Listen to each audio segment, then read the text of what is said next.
welcome to the shed. This is a very exciting day for us.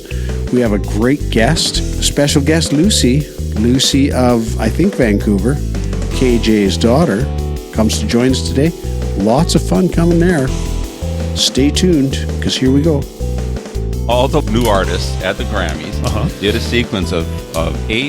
They all did each song individually. They all started remotely, and they end up on stage. And I just thought the coordination and production values were top-notch. I was impressed. I can't wait to watch. We've recorded it, but we haven't seen it yet, and that sounds...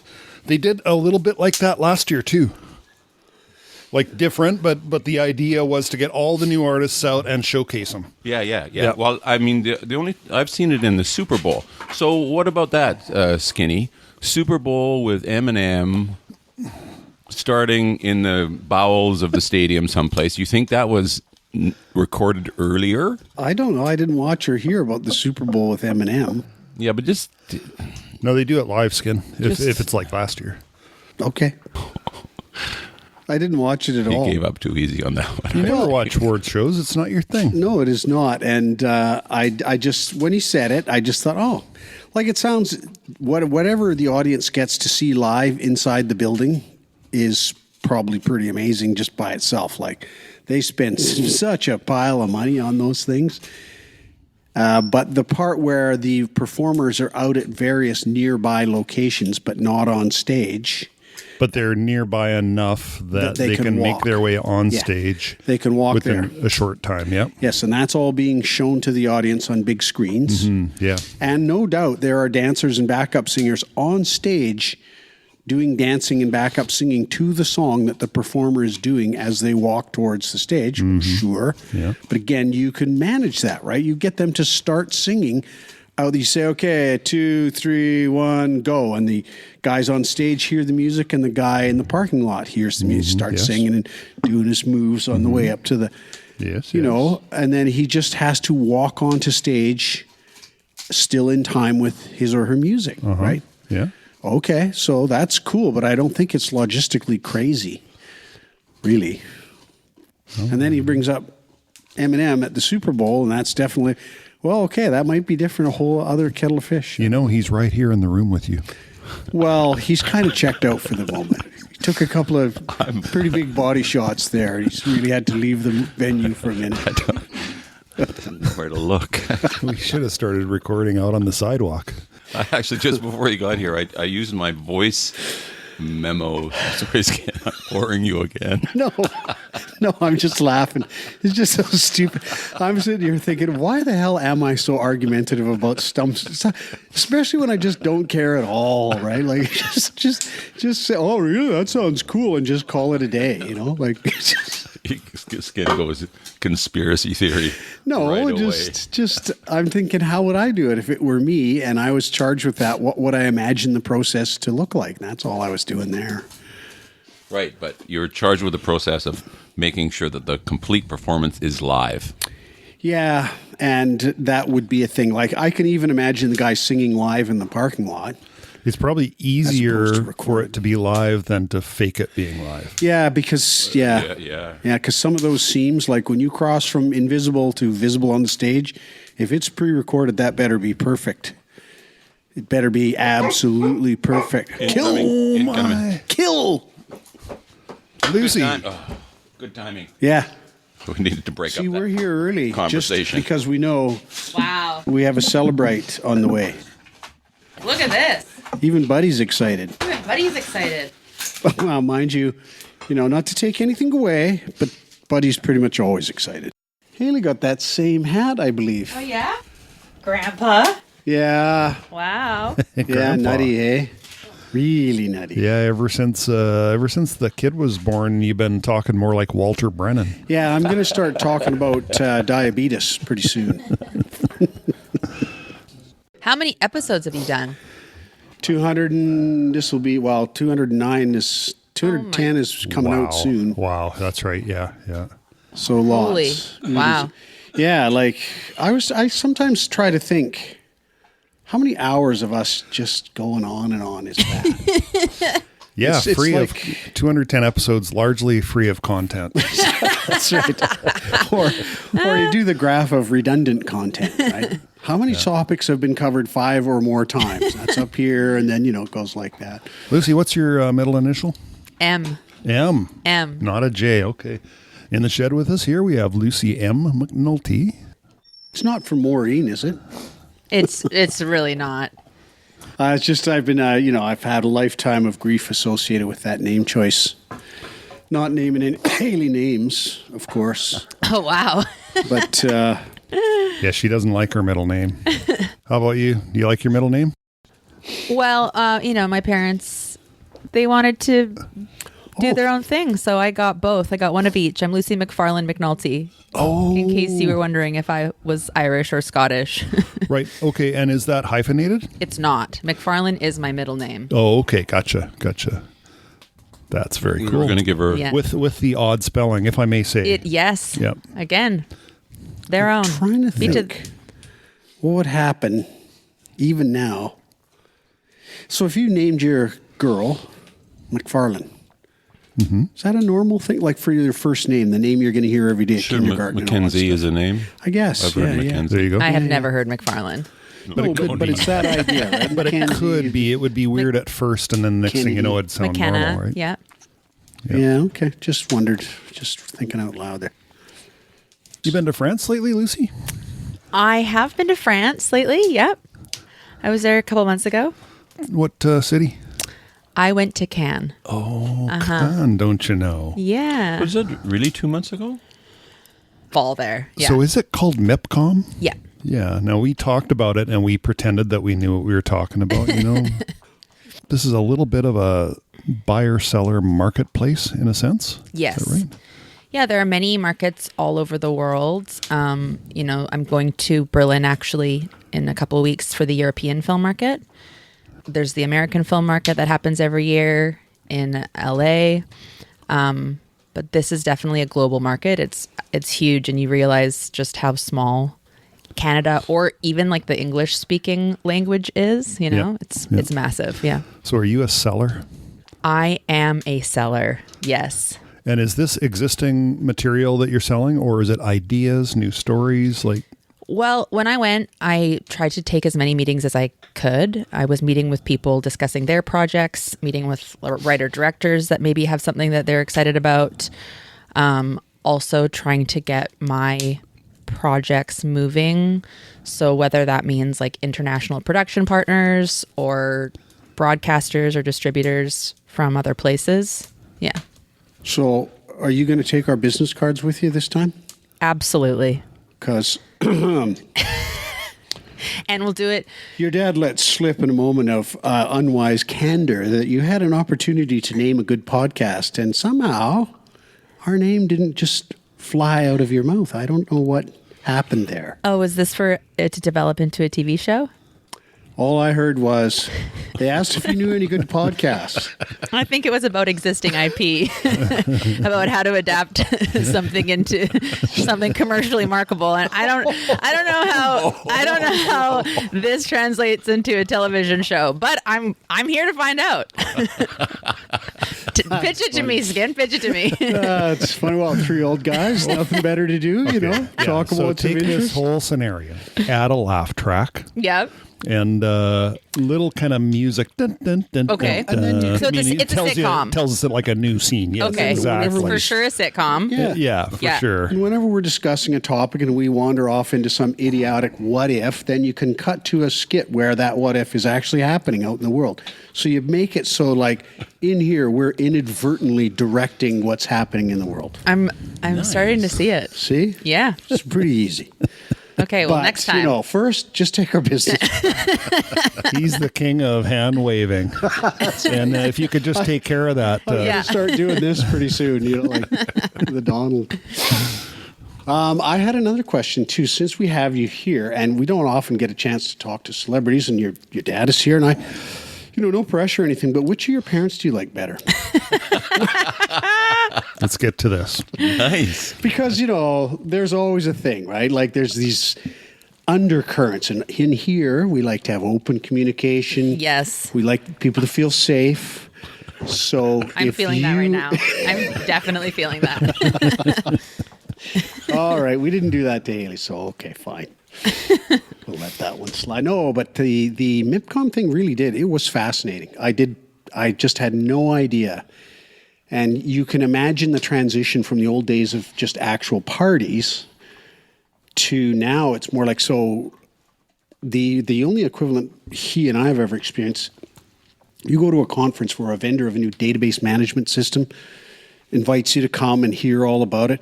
And they have a whole array of topics that you can hear special speakers discussing in detail. And there's only so many hours in the day, so you pick the ones that you're interested in. And this is kind of along that line. There's a billion guys that are looking to spend money. But if you have material that is related to a specific topic, there's no point in going to the guy who's interested in making a Western if you have interesting podcasts featuring old guys. Yeah. No, but I did. I thought it was really cool. I had never, I've been to lots of different festivals, but I hadn't been to something that Yeah. just massive. And it really is like there's these huge conference centers. There's independents that kind of have their meetings on the lower levels. And as you sort of move up in the world and in your career, you go up the floors, or you get big buildings outside on the water. Or there's all these yachts, that people are also. Wow. Yeah, it's can.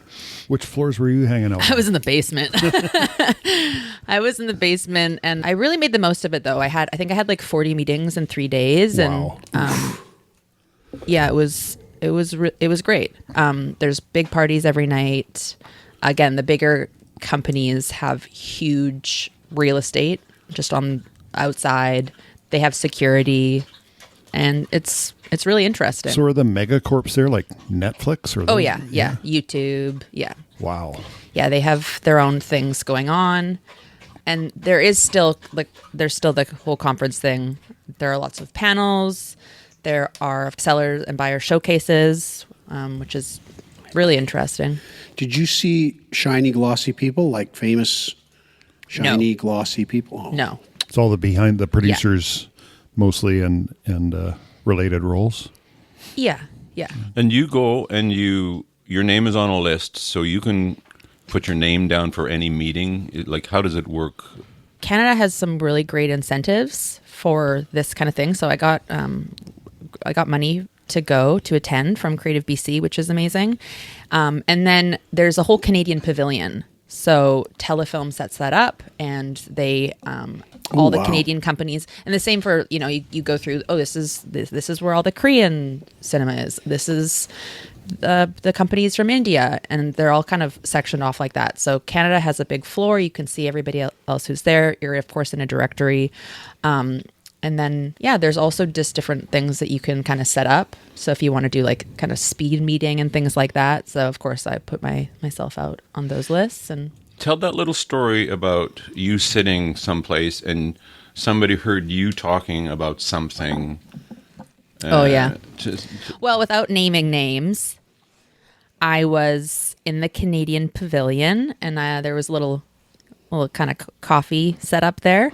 And I was waiting for a coffee, and I was talking to another person that was attending the conference, and I don't know, talking about being from Vancouver.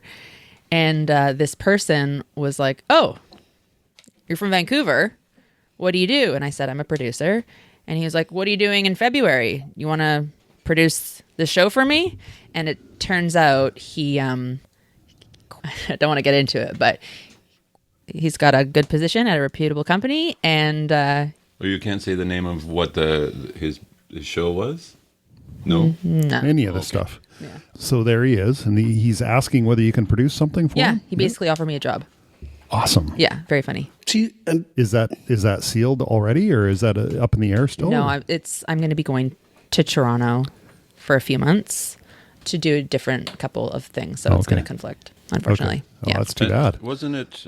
It was like a one-off, one day. It was like a type one-day, event kind of thing. Yeah. so when you hear that story, it makes me think that's probably how it's always, a whole pile of business has been done that way for the last 100 years probably there, right? Yeah. Only it's, and it is informal and it is overheard and it's who knows who. Yep. and somebody shoulders their way into your conversations. Did I just hear you saying yada, yada, yada? I bet you it's been going on like, only now they've put structure around a whole big bunch of it so that people have a better chance of not wasting their time at the wrong party, right? Yeah, it's connections. Yeah. But it's also talent. Yeah. Because, you can have connections, but be known to be not a great person to work with or whatever. So it's you need both, right? Or you can show up a party with no intention of doing any business whatsoever. And if you're somebody intent on doing business, how do you separate the wheat from the chaff? Whereas if you go to those, what do you call them? The special interest meeting sets. There's several categories where you take meetings. Nobody just goes to those, I'm in Cannes waltzing around in a red dress. I think I'll go take a meeting with a bunch of guys about something. Never happens. So everybody's time is optimized. Right? Yes. Just kind of cool. When we were having this conversation, I was like, how do you know anything about, why are you just, kind of offering this to me? And he was like, well, you're here. You must be doing something right. Wow. And I was like, and that was the price of admission. You know what I mean? I'm like, okay, great. That's something else. Well, and that is so do you have this connection? Do you have future opportunities from this, or it's just something that just happened that could have been? Yeah, just something. I feel like there are so many moments like that at these events, these festivals, and you just need to sort of keep kind of putting yourself in those situations, having that face time, and building from that.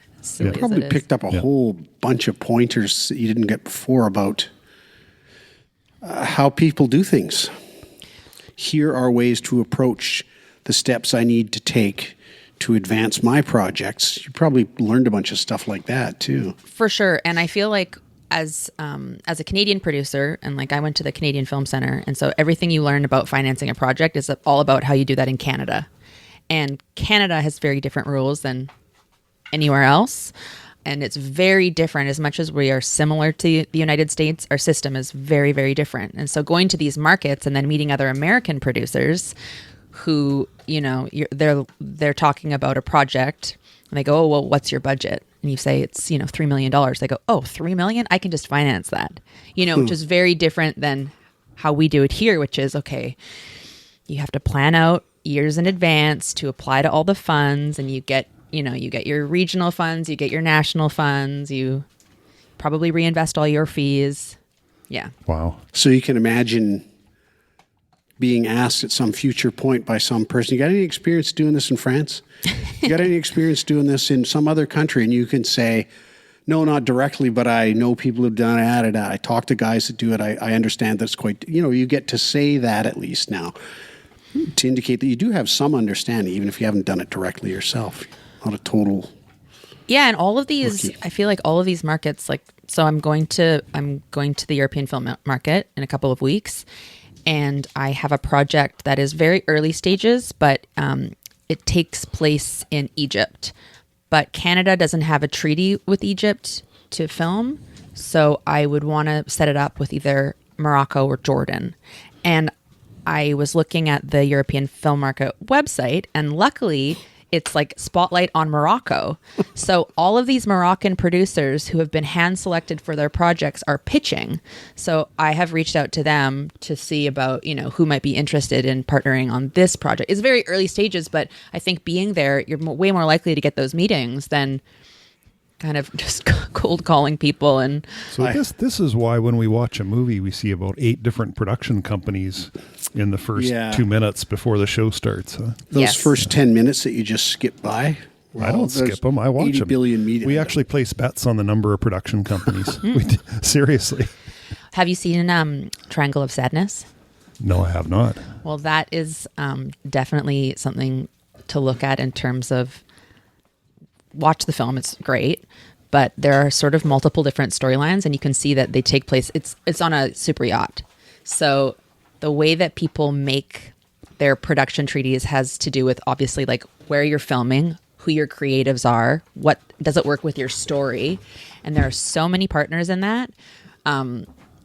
It's just a neat thing to look at to see how they kind of put it together, because it's big and there's so many people involved. So treaties are super important. I had never even thought about that. Are these treaties specific to filming? Yeah. So basically, if definitely in the English speaking world, America has a monopoly on the industry, right? Yeah. So sort For of now. For now, yes.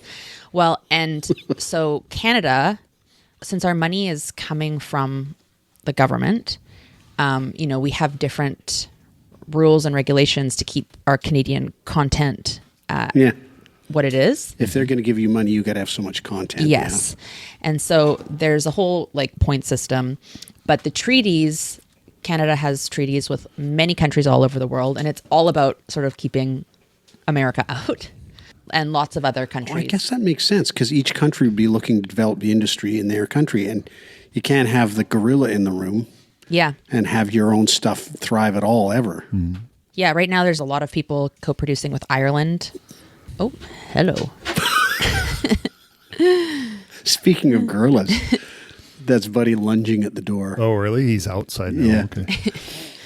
So you mentioned that somebody would, what's your budget? $3 million. Oh, I could just finance that.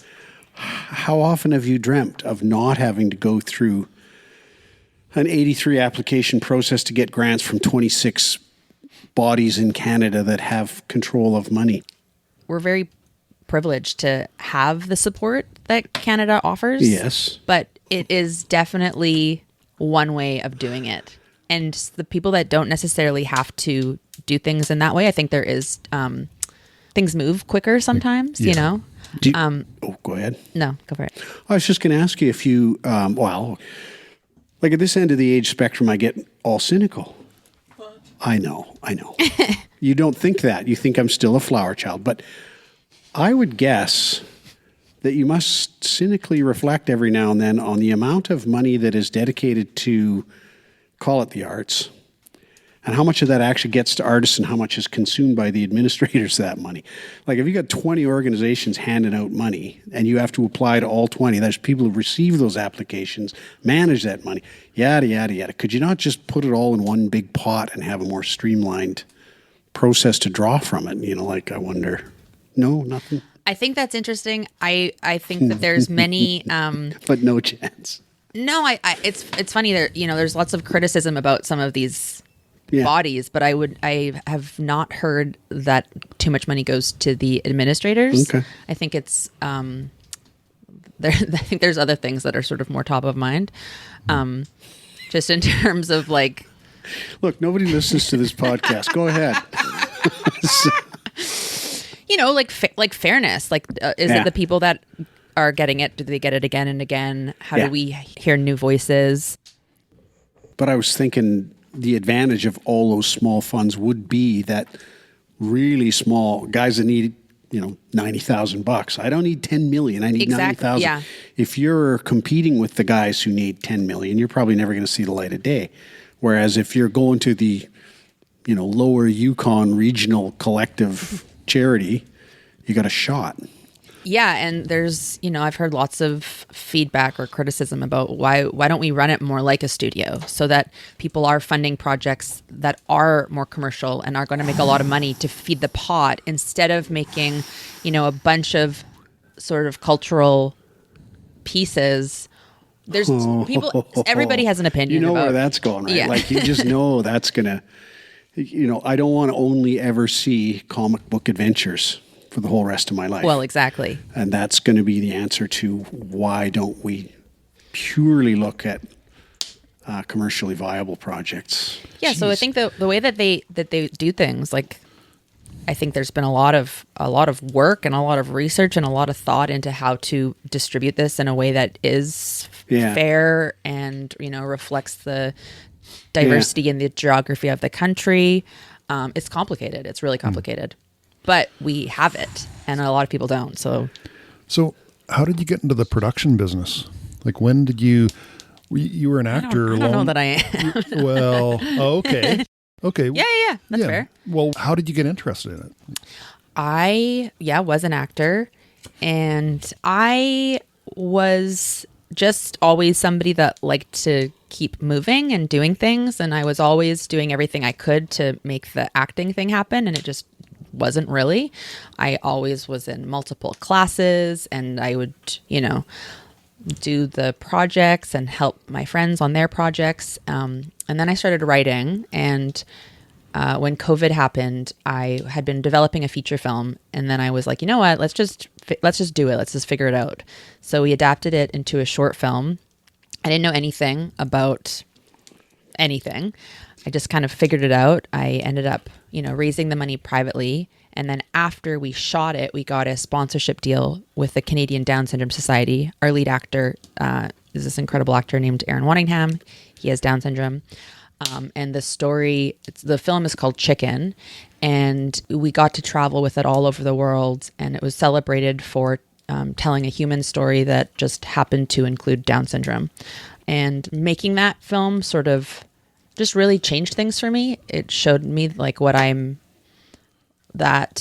I want to be involved in a project, and also like what a responsibility that is and how rewarding it is. And then I don't know, it just kind of kept happening. People then started asking me to help out on their things. And I don't think it's a very unusual path to production and direction for people to say, I'm having trouble finding work, so I'm going to create some. I'm going to do a film. I'm going to write it. I'm going to star in it. And then after, it's just like lots of other jobs where you kind of just fall into the thing you end up doing for the rest of your life. You might always thought you were going to be an actor, but instead you end up being a producer. And you like it just as well, and it's a living, and so and it sounds a little different from a different avenue, which might be, I'm seeing how people are doing things, and I think I could do it better, or I wish that they weren't doing things in that way. Maybe I could take a role in this or something. Well, and also like producing could be in so many things, and it is a different job for many different people. And so I think that entry points are very different. Like some people are creatives and some people are like finance and business people. And so I think my background being in story and approaching things as an actor and a writer, was sort of my end. And the fact that I'm interested in business and in that other stuff is a bonus. Super helpful. But everybody has their in, and then you kind of figure out what kind of a producer you are, and you sort of create your team or your collaborators based on that, based on your strengths and your weaknesses. And I said that word as if I actually have some clue. Like when I was saying a lot today. It's probably my influence. When I was much younger, somebody told me that an executive producer was the money guy and the producer was the person who did all the stuff. But that's about as far as that ever went for me. I've never really been clear. It's one of those roles that has so many different facets to it that you kind of pick up by osmosis, or you never have someone say, oh, here's what a producer does. Yeah. Because I also think it varies on project, right? It varies on project, and it also varies in film and television. I think it also, I don't know if you've seen this, but a lot in the last couple of years, producers are trying to hold on to that credit because that's a credit that gets given away. It's, you'll see, somebody like Brad Pitt is an executive producer on so many things because his name helps finance a project, right? So, I mean, that's executive producer is different, but people are really trying to hold on to the capital P producer title because that is sort of usually that's the boots on the ground producer that's putting it together. That must get tricky. So you need money and you need a big name draw, but you have to decide, am I gonna trade away my professional credit for Brad's money? Well, that's why Brad is usually an EP, but then some people are producing their projects too, but I just saw one on Prime yesterday. Some big guy used to be a WWE guy. The movie is called Wrecking Crew. I just can't remember Bautista. Dave Bautista, I think his name is. And anyway, I believe he's on there as a producer, and you sort of think, is he? Well, but I wonder. Just in the same way that we started talking about this, I also think there's a lot of people and a lot of, even like A-list people that are wanting to create opportunities for themselves. And I think there's a lot of actors now who don't just want to be actors. They see that, they want to be involved in finding the project that's going to propel their career. And so, I've met actors that are like, I like this comic book, so I'm trying to develop that. And, there's just different way in. And there are a lot of producers that are also actors that are good at really both, who are A-list, Yep. There's also all the breakdowns of executive producer. co-producer, Yeah. associate producer, Yeah. line producer. Right? Maybe And that's they- what we should do is start specializing in new terms. We can lease them to companies that need to give impressive sounding titles to people whose value is pretty marginal. So we would be like producers. Yeah, Nice. production producers, Description, production producer. description management corporation. No I don't know. nomenclature producers. That's a real moneymaker, Skinny. Oh, I know, but I have If the acting thing doesn't work out. yeah, if my acting era never actually dawned. And give us a little thing about the Canadian Film Centre. Tell us what that is. The Canadian Film Centre is our big film center. It's in Toronto, and I was there for 5.5 months at the Norman Jewison Film Program.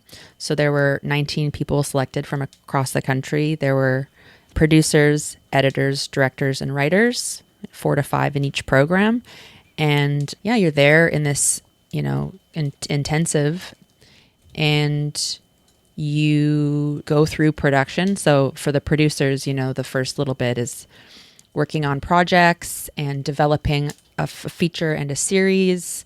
You're working with other producers and you're getting feedback on that. You're also sort of figuring out who you are as a producer, what the kind of projects are that you're interested in, what you want to say with that. And then you learn, like, there's a big chunk on financing, and you go into prep. And we decided to co-produce with another partner. So we did 2 short films each instead of 1. So you do the films. And then after that, there's a big showcase where, they show the films, but the last section is kind of you meeting with all the local companies, the funding bodies, and developing the slate that you're going to be taking into the industry. How do you get selected for that? And are those 19 people sort of in your demographic, age-wise? They were in the producer cohort, because I think the producers sort of usually, at least in my year, come a little bit later, whereas like the directors were a bit younger. Wow. The directors were, I think, in their like kind of mid to late 20s, whereas the producers were more mid to late 30s. So how do they get chosen, though? Who? It's very competitive. You apply, you're shortlisted, you have interviews, you have, references. And you applied twice as an actor. I did. Because there's, how many actors is there? Like a dozen or something? Yeah, there's also an acting program that happens. Holy Dinah. I mean, it sounds It's amazing. crazily And would you say prestigious. that your experience with chicken on your resume helped get you into that? For sure. You apply with like your main project and your slate of projects, but sort of the project that you want to focus on while you're there. And, you write an artist statement. So again, it's like, who are you in this industry? What kind of stories do you want to tell or champion? And then of course, like, they look at your body of work or some of the things that you've done to get to where you are. Yeah. Jeez. So how much harder is it getting in this business being in Vancouver as opposed to Toronto? Like, is it much like, because you go down there, that's where everything is happening, right? Although there's a lot of stuff happening here in Vancouver as well. Yeah, see, I thought, because my parents are artists, that I like, and arts has always kind of been the center point of this family and how people pay their bills in this family, that there was this very exciting, thriving community here. And there is, but it's very funny going to Toronto. I'm like, oh, they don't even think Vancouver's not even on the map for them. But that's the same with almost everything. Yeah. But I think the industry is different. Like, I think there's a lot of like the indie companies, and the Canadian content exists more out east, whereas we have a huge industry here, but we're often Service providers. Yeah, we're servicing American big shows. So we have amazing creatives here, and we have an amazing crew here that have sort of come up. Like, Vancouver has been built up because of the American system, and now we're at this very interesting moment with contractions because we have incredible resources here, and Does any of that pertain to your remark about earlier? You just alluded to noticing that money's frequently given to the same people again and again in the grant process? Is that Eastern centric? I mean, I think that's a criticism that we hear a lot about some of these things. I think that the people that do get the funding are also the companies doing the work. You know, there are things in place so that there are like regional incentives so that it doesn't all just go to Ontario. There are different facets of the funding bodies. It's funny too, when I think about it, you sort of think, well, Toronto's got proximity to the Eastern Seaboard, New York and all that. But is the bulk of American filmmaking still done out west, or is it back east? You know, I mean, TV seems to be New York centric, but I don't know about how that would work for Toronto. Well, I think LA has gotten so expensive that people are you can't film there. Like, it's just too expensive, the permits and the crew and everything. So there's not as many productions there. So, you know, Atlanta has been this big hub in the last few years, and I think now a lot of people are moving to Austin, and Austin is becoming this hub. And, you know, those American productions, and they would come to Canada, but even, you know, I'm hearing a lot that Vancouver is now too expensive. So people are going elsewhere and going to Europe, and they're... It's funny, you see shows set in LA, it's all about LA. That's the only reason to ever film there, is it's going to... And that used to be the case with New York, right? Like if you were filming over there, it was all about New York some is New York featured thing. in the You have to, because if not, then they're shooting Toronto for New York. Yeah. It's cheaper. You're paying a gajillion dollars to be in New York and not capitalizing on the fact New York is the center of your show. We're setting something up. It's set in Boston, and we'll probably shoot it in Toronto. So I picked you up from the airport last night. And tell us where I was picking you up from. Where are you coming from? The airport. Yeah, I just got back from Sundance yesterday. Wow. Now that's in Colorado, is that right? Not yet. It's the last year in Park City in Utah, and then next year it moves to Colorado. Oh, okay. Yeah. And what were you doing there? I had a film there. Ooh. Yeah. So And it was great. I stayed a bit too long. I stayed for, I think, like 10 days. why is that too long? I don't get it. Most people leave after the first weekend. There's less happening. There's less happening, but it was great. I totally assumed you took a little vacation while you were there and saw the sights. No, you, jeez, what a bonehead. That's funny. I was just thinking, well, why wouldn't you like have a week off? And yeah, okay. I should have gone skiing. I didn't. But it was really amazing. It was really special being there the last year in Park City, and also, you know, the first festival after Robert Redford passed away. So there were a lot of tributes and just so amazing to see what they built there. It was really inspiring. So do you actually hold a screening of your movie? We had 4 screenings. Nice. Yeah. And then what happens? They write what? Oh, they do. They write reviews. Yeah. Do you use Letterboxd? I've used it a few times. Yeah. Yep. So we're in there all the time looking at these reviews. They're wild. Some of them, they're very funny. But we'll be going to other festivals. We're going to Manchester next, and we've been accepted into a few in the last few weeks. How does the funding for that? How do you get to fly all over? Who pays for that? We do, but also there are grants and, funding bodies that are really supportive. So I, reached out to both Creative BC and Telefilm, telling them that we got into Sundance and they want to support Canadian filmmakers. So they did, which is amazing. That's great. Yeah. That is cool. I was thinking, I wonder if you budget for that. When you start a project, do you budget for... You should. You totally should. But we did this was a short film, and it was kind of like, okay, we got to fundraise and just get us through production. Yeah, you kind of think if your choices are actually make the film or put aside money for the trips to the inevitable festivals, you kind of think, okay. Oh, jeez. And you, it was nominated for Best Short. Yeah, we were in competition, so we were... But they're not all nominated for Best Short. Thank you, KJ. See, you got to sell it to us, too. We're a tough audience here. That's right.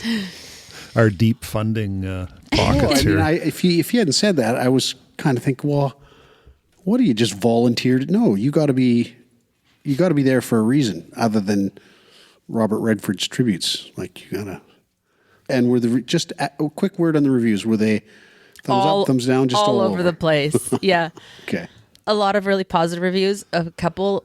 The film is theatrical. I think a lot of us have a background in theater, and I think that comes across. And so that's either a positive or a negative. Yeah. Right. Yeah. We got chaos, 5 stars. Things like. And they always say don't read those reviews, but as a it. producer, you kind of have to, right? Like that's your job, really. Very Chaos, 5 stars. chaos, I love 5 that. stars. Yeah. No, there's also there's some dynamics in the film that people. Anyway, I don't want to spoil anything, but. And how do we watch this film? Well, Not yet. Although Sundance has their online component. I'm not sure how long that goes for, so it's up there. Okay, now. so if you sign on with them, then you can watch whatever films you want. Yeah. And then we're going to Manchester. When's the Manchester trip? End of March. Okay, so we won't be able to just swing by and say hi. No. Sue and I are going to be in Ireland and really? UK, but that's not till the fall. So yeah. Well, I'll keep you posted. All right. That's very exciting. Any soccer games on? Very exciting. I haven't looked into that. I'm not sure that I can go. I'm going to be in production in Toronto, so Yeah. they call it football. Tell us, because I think you're going to run away pretty quick, what you got coming up. I'm going to Toronto. There's 2 films that we're doing this spring out there. One is a body horror with Wildling called Devour, and the other one is the follow-up. It's in the Knife Point horror franchise with MGM, the follow-up to Winthrop, which we did last summer, which Kevin was in. So it's the sequel, and both of those are ramping up, and I'll be going out there at the end of February and staying until probably June. Wow. So lightweight content matter, just Yeah. easygoing rom-com type stuff. Yeah. Body horror, and what was the other one? Knife something. It's based on the Knife Point horror franchise, which Okay. is another podcast. Yeah. It's Oh, skinny. we can be big enough to give others a little airtime. Yeah, I we think. can. That's really wild. So you'll be there for quite a long time. Yeah, I'm gonna miss my cat. Yeah. Plus, you'll miss spring in Vancouver. Well, have you spent a lot of time? You must have spent quite a bit of time in Toronto already, eh? I was there for 6 months doing my program, and then I was there for the winter last year. Yeah. Yeah. Yeah. Well, let's see. Did I have any other? I've used all my really, penetrating journalist questions already. Okay. So my daughter Haley, I got a new job. I'm a granddad, and I'm very excited. I'm going to get you to listen to my latest $1 million idea along with the boys. It's surefire moneymaker. And you're just giving it away? No, do you not? Oh, What are the terms and conditions? that's though? a little heartbreaking, isn't it? Well, I understand the 15%. You're just saying it on the pod? No, I'm saying I'm going to charge X percent of somebody else takes the idea and develops it, and they pay me X percent Yeah. of their profit. I think just Lucy's speaking- point, though, is you basically reveal it, and we kind of claim some kind of copyright on it just by Exactly. saying it. No. Yeah. yeah. It doesn't work. That's not how it works. No, that's totally It's how it works. verbal. It's in the archive. And then your cut depends on your estimate of how likely it is this thing's going to make money, right? So this thing, I think this is 15%. So my daughter Haley had a baby, and I've been going over there. Yeah, granddad. Woof. And I go over there and, hang around and hold this kid. And so, sorry, Keo, This kid. John David. Those are his 3 Nice. Anyway. KEOGH. Yeah. Yeah. Yeah. And so in our demographic, when you talk to women in our demographic, quite frequently they respond strongly to grandchildren. Grandchildren. So my thought is, I was holding that boy the other day and he peed all over me, and I was in the car driving home, and all I could smell was milky baby. I couldn't smell pee, just milky baby. And I thought, men's cologne, milky baby cologne. Nice. I think women would just fall about themselves. Nice. Oh, you smell so wonderful. You smell...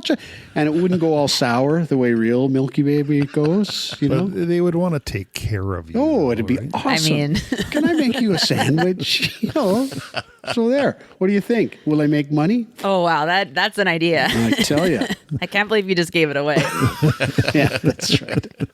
What I like TM. is the embedded insult to women of our age who are all obsessed with grandchildren.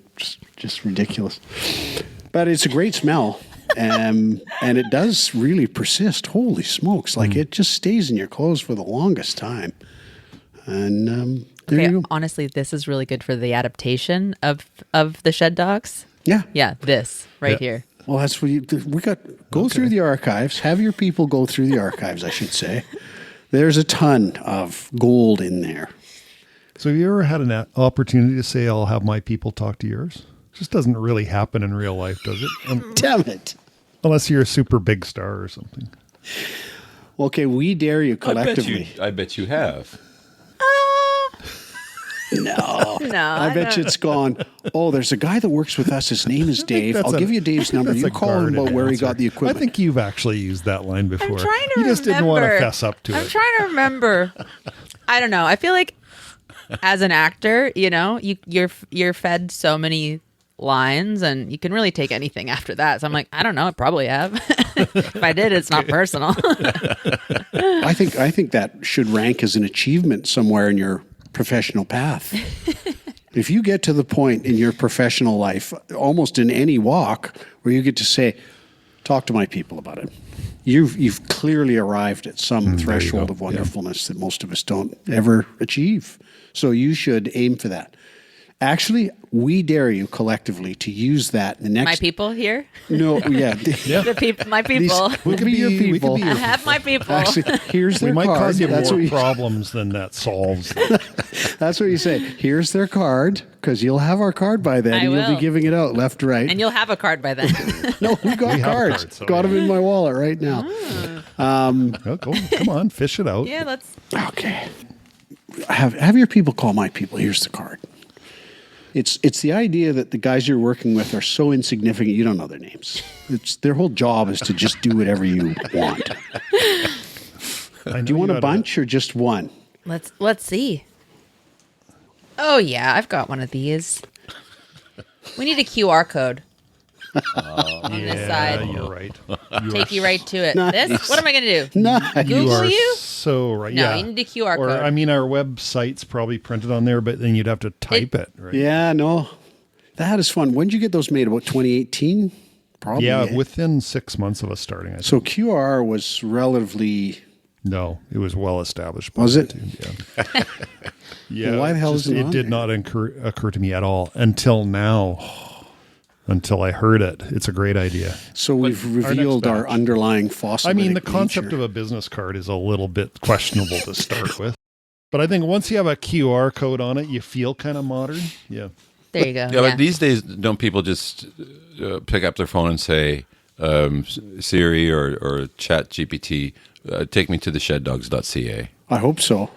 You don't need a QR code. I hope do you? that's what No, they well- specifically Yeah, say but that's a if lot. they're looking for you. That's if they are Yeah. going and Yes. they know who you are and they're looking for you. But if you meet somebody on the street and they don't know who you are and then they go, what was that thing? And they Now pull this she's- out of their pocket. Now she's looking at it like it's kind of repulsive. And you pull this thing out of your, they're just going to wing it into the gutter the first thing your back is turned. Is it? Honestly, like back to MIPCOM, I left with so many cards. And of course, I'm taking notes about who I'm meeting and what we're talking about. But I definitely use these after. Okay, there you go. I Little drop 'em- collector's I drop collector's them item. around just These guys don't even bother anymore. I'm still pushing them on people. You need a QR code, though. Yeah. Okay, Yeah. we'll work on that. I know you got to don't go have to pretty quick. Yeah. So I hate to even ask this because it's probably too big of a question, or maybe it's just a small thing. I don't really know. Do you feel or notice any impacts of AI on your job at all at this point? Other than maybe using it yourself? For sure, yes. And people are using it, and you can tell when people are using it. People are using it in development, in pitch decks, in scripts. It makes admin and certain things much easier. Well, that answers my follow-on question, which is, do you feel like it's cheating? I think for certain things, I don't want to keep work away from anybody, but if I'm using it for the work that I'm doing and it makes just like writing a little bit easier, things that I would already be doing, then I unfortunately do use it. Well, is it unfortunate? That's the question, really. And probably the answer is no, it's not unfortunate. It's probably a necessity. Just another tool that comes along. Yeah. There's been a whole series of them, but Yeah. a tool with big impacts, but no. Somebody was talking recently about, film has always been an industry that has to adapt and is constantly adapting and using different technology. When we went from celluloid to digital, obviously that created the same thing that's happening now, right? People were afraid about what that would mean. And we adapt. The reason why LA became the hub was because of daylight. Yeah. And yeah, so we're constantly adapting and we'll learn to work with it. Yeah. There will be rules in the international treaties. Well, we've got Evan Solomon as the Secretary of AI in Canada. Did you know that? I did not know that. What's his name? Evan Solomon. He used to be a big CBC News World guy. Really good until he got caught selling.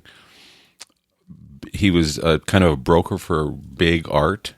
And I think they thought he was kind of using his position in CBC to do that. So they canned him. Then he had his own political show on CTV because he's a smart whip and a good broadcaster type. And now he is our Minister of AI. That's a pretty good recovery. Yeah. You get canned for questionable ethics, stand up as a minister of whatever. That's pretty good. Yeah, but Well, Kind of maybe seems to be how maybe it's not too unique. Yeah. I'm just happy that Canada has one of those. Well, it's news to me.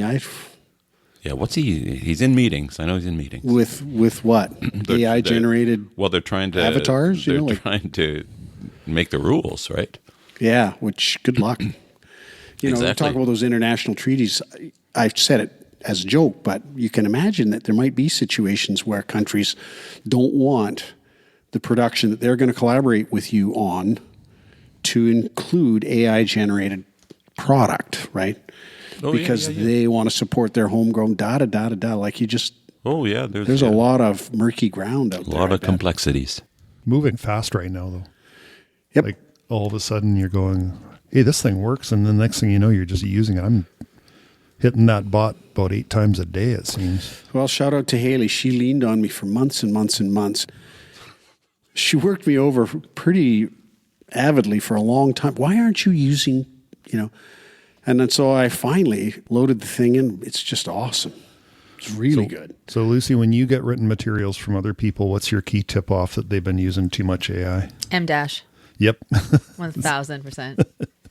Great big long dash. Yeah. I've been using M dash for the last 30 or 40 years. You can't anymore. But I don't use it the way that the bots always put a space on either side of it. I always have it right up against the letters on either side. So, Dare to be different. yeah. That's not probably going to help. There probably people No. will still assume you're. People Yeah, will she see assume it. that I've been using Yeah. it. Yeah. So I'm going to have to maybe trade off. Parentheses are not the same, but sometimes when I use M dash, it's for that parenthetical thing in between, I don't actually use it to write anything yet. I just use it. Well, I know you got to go, but like characters in a Chinese drama, you're watching a 78 episode Chinese drama, all these characters, and they've all got Chinese names that you can never remember. They're not mnemonic at all. And you go to Google search and you say, who is Heng? In season 2 of Lost You Forever, episode 10, who is Heng? And Google will refer you to about 5 Reddit chats and about 10 videos where people talk about the entire series. And if you got 16 hours... And you have to go mining yourself. Yeah, you can parse it. You ask ChatGPT that exact same question in those exact same words, and it just says, Heng is the wife of King so-and-so, parent of such and such, that just spells it out super clearly. It's just way better than doing it yourself. An AI spokesman in our midst. There you go. Well, careful how you use it. That's all. Well, Lucy, that is so cool what you're up to. We get Yeah. little snippets from your dad here from time to time. Go, what? Oh, that's happening. That's very cool. It's good to see. Thank Yeah. you for Yeah, super having good me to on. see you in here. That was fun. Yeah. That's just really No, impressive. really cool. Thanks. Really cool. Thank you. Nice chatting with you guys. Good talking to you. Very good. Dad. Come by anytime. Yeah. We're here often.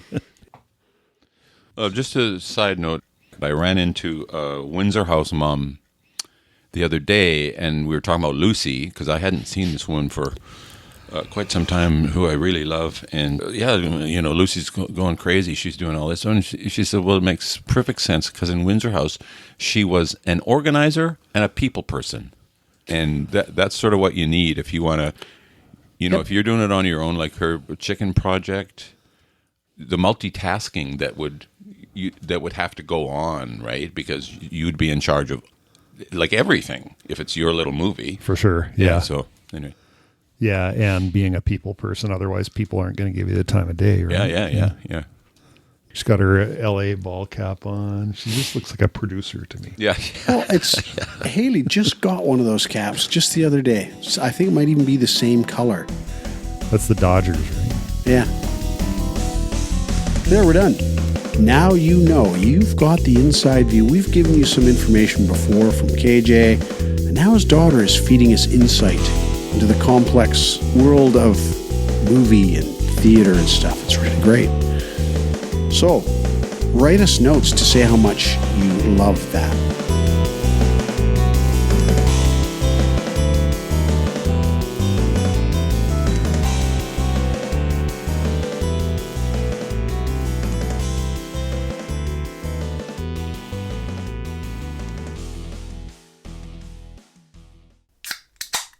Don't think that I'm accepting what you just said. Well, I don't think you really have that much of a choice, but you stick with that if you like.